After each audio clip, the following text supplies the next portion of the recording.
Sifa na utukufu vimrudie Mungu wetu, pia na mhubiri wetu Mungu amzidishie. Amen. Tunafika mwisho wa siku yetu ya leo, wa mahubiri yetu, lakini tunayo mahitaji mbele ya Mungu. Nitaomba juu ya mahitaji na Mloko ataomba juu ya kutawanyika. Mungu mtakatifu, Mungu Alfa, wewe umetujua kabla misingi ya dunia. Mungu, tunayo mahitaji ni mengi Bwana.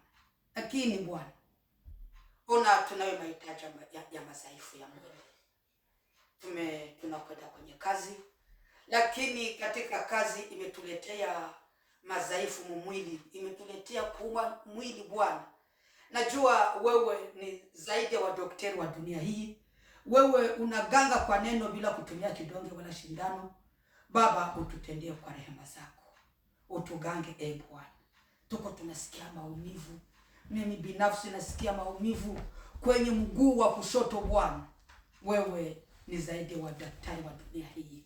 Nitendee kwa rehema zako. Na wengine wapendwa wanao maumivu mbalimbali. Magonjwa yametuzuru Bwana, lakini kama vile nimesema Mungu, wewe ni Mungu mzima. Kabla sijasema mahitaji yetu, Bwana umeyajua na kuyatambua, na utayatendea kazi kadiri ya mapenzi yako. Bwana, yote ni akabisi wewe. Tunayo mahitaji ya amani Bwana. Tunayo mahitaji ya imani katika nchi pembe nne za dunia Bwana.